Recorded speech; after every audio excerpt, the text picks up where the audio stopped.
12 मार्च 1993। वो दिन जब भारत और पाकिस्तान के बीच तनाव अपनी चरम सीमा पर था। इसी दौरान पाकिस्तान के कुछ लोगों ने भारत को अंदर से तोड़ने और देश को हिलाकर रख देने के लिए एक खतरनाक और मास्टरमाइंड प्लान तैयार किया था। लेकिन ये प्लान कितना गहरा था, कौन लोग इसके पीछे थे और कैसे भारत इस जाल के इतने करीब पहुंच गया था, और वे लोग भारत में घुसे कैसे? दोस्तों, आज हम आपको उसी दौर में लेकर चलेंगे जहां हर मोड़ पर साजिश, खतरा और छुपे हुए चेहरे मौजूद थे। आइए 2D एनिमेशन के साथ समझते हैं। रात के सन्नाटे को चीरती हुई ट्रेन की आवाज किसी दैत्य की गर्जना जैसी लग रही थी। लोहे की पटरियों पर पहियों का घर्षण एक ऐसी लय पैदा कर रहा था जो कानों में चुभ रही थी। ट्रेन के जनरल कोच में भीड़ तो थी, लेकिन एक अजीब सी खामोशी भी छाई हुई थी। उसी कोच की खिड़की वाली सीट पर बैठा था 22 साल का फैजान। फैजान का रंग गेहुआ था, आंखें गहरी और धंसी हुई, जैसे कई रातों से सोया न हो। उसने अपने गोद में एक काले रंग का भारी बैग दबा रखा था। उसके हाथ उस बैग की चेन को इतनी जोर से पकड़े हुए थे कि उसकी उंगलियों के पोर सफेद पड़ गए थे। उसका शरीर हल्का हल्का कांप रहा था, लेकिन उसके होंठ लगातार हिल रहे थे। पाकिस्तान जिंदाबाद, पाकिस्तान जिंदाबाद, ये शब्द उसके मुंह से इतनी धीमी आवाज में निकल रहे थे कि उसके बगल में बैठा व्यक्ति भी शायद ही सुन पाए। लेकिन फैजान के लिए ये शब्द एक मंत्र थे, एक ढाल थे जो उसे उस डर से बचा रहे थे जो उसके दिल के किसी कोने में पनप रहा था। उसे नहीं पता था कि उसकी मंजिल क्या है। उसे तो बस एक हुक्म दिया गया था और उस बैग की हिफाजत करने को कहा गया था। करीब 18 घंटे बीत चुके थे। फैजान ने न कुछ खाया था, न पानी पिया था। उसकी आंखें पत्थर की हो चुकी थीं। अचानक ट्रेन की रफ्तार धीमी हुई। बाहर धुंधली रोशनी में कटीली तारें और ऊंचे वॉच टावर दिखाई देने लगे। यह बॉर्डर था। पाकिस्तान की जमीन पीछे छूट रही थी और हिंदुस्तान की सीमा शुरू हो रही थी। जैसे ही ट्रेन ने भारत की सीमा में प्रवेश किया, फैजान के माथे पर पसीने की बूंदें चमकने लगी।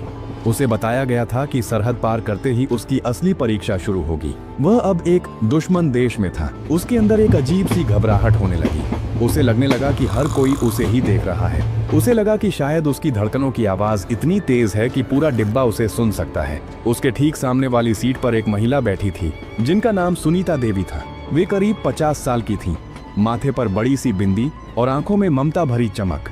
वे काफी देर से इस नौजवान को देख रही थीं। उन्होंने देखा कि बॉर्डर पार करते ही इस लड़के का चेहरा सफेद पड़ गया है। क्या हुआ बेटा, इतने टेंशन में क्यों हो? सुनीता देवी ने बहुत ही अपनेपन से पूछा। आप बहुत घबराए हुए लग रहे हैं, क्या तबीयत खराब है? थोड़ा पानी पिएंगे? फैजान चौंक गया। उसे लगा जैसे किसी ने उसका राज पकड़ लिया हो। उसने अपनी निगाहें नीचे झुका लीं और सूखे गले से बोला, नहीं, मैं ठीक हूँ, बस थोड़ा सफर का असर है। सुनीता देवी को उसकी आवाज में एक अजीब सी थरथराहट महसूस हुई। उन्होंने गौर किया कि वह लड़का अपने बैग को किसी कीमती खजाने की तरह सीने से लगाए हुए है। उन्होंने दोबारा पूछा, बेटा, अगर कोई परेशानी है तो बताओ, मैं भी माँ हूँ। तुम्हारी घबराहट देखकर मेरा मन भी बैठ रहा है। फैजान ने इस बार थोड़ा सख्त लहजे में कहा, मैडम, आप अपना काम करिए, मुझे कुछ नहीं हुआ है। सुनीता देवी खामोश हो गईं, लेकिन उनके मन में एक अनजाना डर बैठ गया। रात के करीब 11 बज रहे थे। पूरे डिब्बे में अंधेरा था, बस नीली नाइट लैंप जल रही थी। सुनीता देवी को नींद नहीं आ रही थी। वे बस उस लड़के की संदिग्ध हरकतों को देख रही थी। ट्रेन अपनी पूरी रफ्तार में थी। डिब्बे के पंखे अपनी पुरानी आवाज में कराह रहे थे। तभी डिब्बे के दरवाजे से वर्दी पहने एक शख्स दाखिल हुआ। वह टीटी टिकट चेकर था। उसके हाथ में एक चार्ट था और वह हर सोए हुए मुसाफिर को जगाकर टिकट मांग रहा था। जब टीटी फैजान के पास पहुंचा तो फैजान गहरी नींद में सोने का नाटक कर रहा था। टीटी ने उसे कंधे से पकड़कर हिलाया। ए भाई, उठो, टिकट दिखाओ। फैजान अचानक हड़बड़ाकर उठा। उसकी आंखें लाल थीं। उसने तुरंत अपनी जेब से टिकट निकाला और टीटी को दे दिया। टीटी ने अपनी टॉर्च जलाई और टिकट को गौर से देखा। फिर उसने फैजान के चेहरे को देखा। कहाँ से आ रहे हो? टीटी ने संदिग्ध लहजे में पूछा। जी, अमृतसर से चढ़ा हूँ। फैजान ने झूठ बोला। और ये बैग, इसमें क्या है? बहुत भारी लग रहा है। टीटी ने बैग की तरफ इशारा किया। फैजान के हलक में जान आ गई। इसमें मेरी किताबें और कुछ पुराने औजार हैं। मैं मजदूरी का काम करता हूँ। टीटी ने कुछ पल के लिए उसे घूर कर देखा। टीटी पुराने तजुर्बेकार आदमी थे। उन्हें लगा कि दाल में कुछ काला है, लेकिन उनके पास कोई ठोस सबूत नहीं था। उन्होंने टिकट पर साइन किया और आगे बढ़ गए। जाने से पहले उन्होंने एक बार मुड़कर फिर फैजान को देखा। फैजान फिर से आंखें बंद करके सो गया, लेकिन उसका दिल अब भी जोर जोर से धड़क रहा था। सुनीता देवी यह सब देख रही थी। उनका शक अब यकीन में बदलने लगा था। उन्हें लगा कि शायद पुलिस को सूचना देनी चाहिए, लेकिन फिर उन्होंने सोचा कि शायद वह लड़का सिर्फ गरीब है और डर रहा है। इसी कशमकश में रात बीत गई। अगले दिन दोपहर के करीब ट्रेन हैदराबाद रेलवे स्टेशन पर रुकी। स्टेशन पर लोगों का हुजूम था। फैजान अपनी सीट से उठा, अपना बैग कंधे पर टांगा और चुपचाप ट्रेन से उतर गया। उसने सुनीता देवी की तरफ मुड़कर भी नहीं देखा। स्टेशन से बाहर निकलते ही उसे हैदराबाद की तीखी धूप और बिरयानी की खुशबू का एहसास हुआ। वह सीधा एक चाय के ठेले पर गया। उसने एक प्याली चाय पी और इधर उधर देखा। जब उसे यकीन हो गया कि कोई उसका पीछा नहीं कर रहा है, तो उसने अपनी जेब से एक पुराना मोबाइल निकाला। उसने एक नंबर डायल किया। कुछ घंटियों के बाद फोन उठा। अस्सलाम वालेकुम भाईजान। फैजान की आवाज धीमी थी।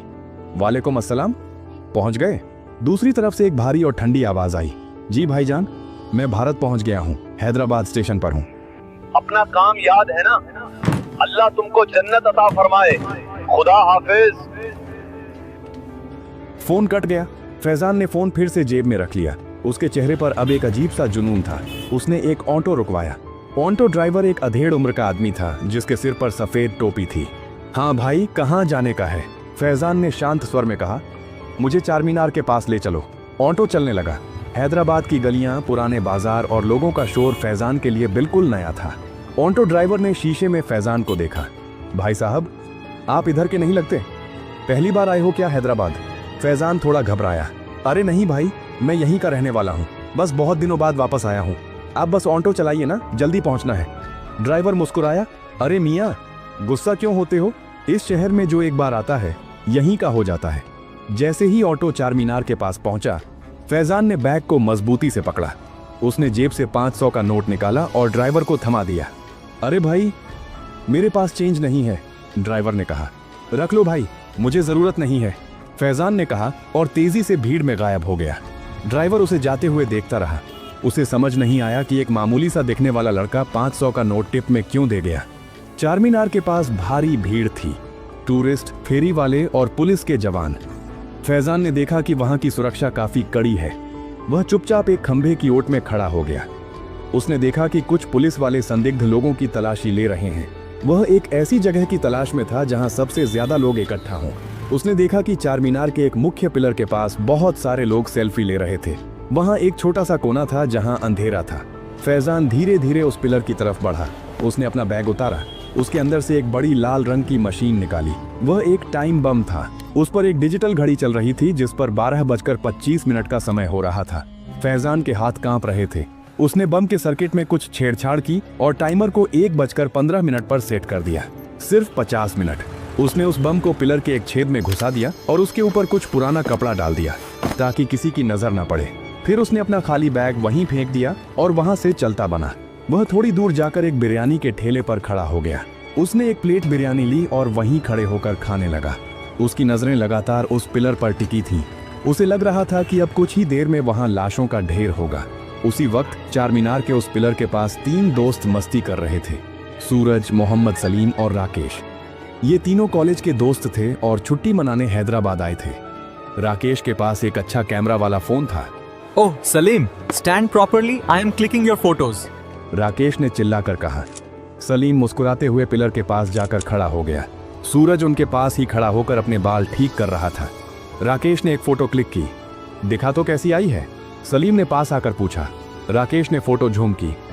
भाई, लाइटिंग तो मस्त है, लेकिन देख पिलर के नीचे वो क्या पड़ा है? कोई लाल रंग की चीज है। तीनों ने झुककर उस अंधेरे कोने में देखा। वहां कपड़ों के नीचे से कुछ तार बाहर निकले हुए थे और एक छोटी सी लाल बत्ती जल बुझ रही थी। सलीम ने धीरे से कपड़ा हटाया। उसकी चीख निकल गई। या अल्लाह, ये तो बम है। सूरज का चेहरा सफेद पड़ गया। बम, भागो यहां से, ये फट जाएगा, हम सब मारे जाएंगे। सूरज डर के मारे पीछे हटने लगा। चलो सलीम, चलो राकेश, पुलिस को फोन करेंगे दूर जाकर, अभी यहां से भागो। सूरज बिना पीछे मुड़े भीड़ को चीरते हुए भाग गया। लेकिन सलीम वहीं रुक गया। उसने देखा कि वहां छोटे छोटे बच्चे खेल रहे थे, बूढ़े लोग बैठे थे। नहीं सूरज, हम ऐसे नहीं जा सकते। अगर हम भाग गए तो ये सब बेकसूर लोग मारे जाएंगे। हम कायर नहीं हैं। राकेश भी कांप रहा था, लेकिन उसने सलीम का हाथ पकड़ लिया। तू सही कह रहा है सलीम, हमें कुछ करना होगा। सलीम ने तुरंत अपना फोन निकाला और पुलिस कंट्रोल रूम को फोन किया। उसी वक्त पास के थाने में इंस्पेक्टर रंजीत सिंह अपनी मेज पर कुछ फाइलें देख रहे थे। वे एक कड़क मिजाज और ईमानदार ऑफिसर थे। अचानक फोन की घंटी बजी। हेलो, इंस्पेक्टर रंजीत बोल रहा हूँ। सर, चारमीनार के पास बम है, पिलर नंबर 3 के पास। जल्दी आइए सर, टाइमर चल रहा है। सलीम की आवाज में दहशत थी। रंजीत सिंह एक पल के लिए भी नहीं रुके। उन्होंने अपनी टोपी उठाई और चिल्लाए, सब लोग जीप में बैठो, चारमीनार पर बम की खबर है। बम स्क्वाड को अभी मैसेज करो। 5 मिनट के अंदर पुलिस की गाड़ियां सायरन बजाती हुई चारमीनार पहुंच गईं। पूरा इलाका छावनी में तब्दील हो गया। पुलिस ने लोगों को हटाना शुरू किया। सब पीछे हटो, भागो यहां से, खतरा है। रंजीत सिंह सीधे उस जगह पहुंचे जहां सलीम और राकेश खड़े थे। तुमने फोन किया था? जी सर, ये देखिए। सलीम ने पिलर की तरफ इशारा किया। रंजीत सिंह ने बम को देखा। उनकी पेशानी पर पसीना आ गया। ये तो बहुत खतरनाक बम है, इसका टाइमर देखो, सिर्फ 15 मिनट बचे हैं। तभी बम डिस्पोजल स्क्वाड का एक एक्सपर्ट, जिसका नाम अकरम था, वहां पहुंचा। उसने सुरक्षा किट पहनी और बम के पास बैठ गया।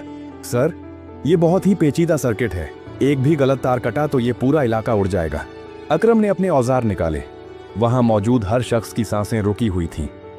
पुलिस ने 500 मीटर का इलाका खाली करा लिया था, लेकिन सलीम और राकेश अभी भी थोड़ी दूर खड़े दुआ कर रहे थे। फैजान, जो दूर खड़ा बिरयानी खा रहा था, ये सब देखकर हैरान था। उसे लगा था कि लोग भागेंगे, लेकिन पुलिस इतनी जल्दी आ जाएगी और 2 लड़के बम की रखवाली करेंगे, ये उसने कभी नहीं सोचा था। वह वहां से खिसकने लगा। उधर अकरम पसीने से तरबतर था। सर, 2 तार हैं, एक नीला और एक हरा। मुझे समझ नहीं आ रहा कौन सा काटूं। टाइमर पर अब सिर्फ 60 सेकंड बचे थे। 59, 58, 57। पूरे हैदराबाद में जैसे सन्नाटा छा गया था। मंदिर, मस्जिद, चर्च, हर जगह लोग इस वक्त की सलामती की दुआ कर रहे थे। अकरम ने अपनी आंखें बंद की और या खुदा बोलकर नीले तार को काट दिया। टाइमर रुक गया। 10 सेकंड पर घड़ी ठहर गई। अकरम जमीन पर बैठ गया। हो गया सर, बम डिफ्यूज हो गया।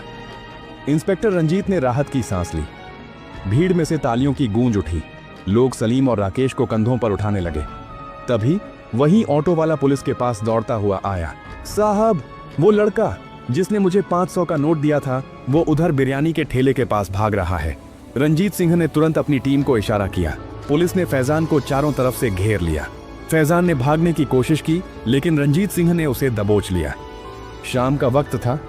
चारमीनार की रोशनी फिर से जगमगा उठी थी। इंस्पेक्टर रंजीत सिंह ने सलीम और राकेश को अपने ऑफिस बुलाया। आज तुम दोनों ने जो किया, उसके लिए पूरा देश तुम्हारा शुक्रगुजार है।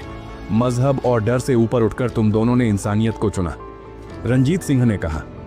सलीम ने मुस्कुराते हुए कहा, सर, ये मुल्क हमारा है और अपने घर को बचाना कोई बहादुरी नहीं, फर्ज है। फैजान अब जेल की सलाखों के पीछे था। उसे अपनी गलती का एहसास हो रहा था या नहीं, ये तो वक्त बताएगा। लेकिन उस दिन हैदराबाद की जीत हुई थी। उस दिन नफरत हार गई थी और भारत की एकता जीत गई थी।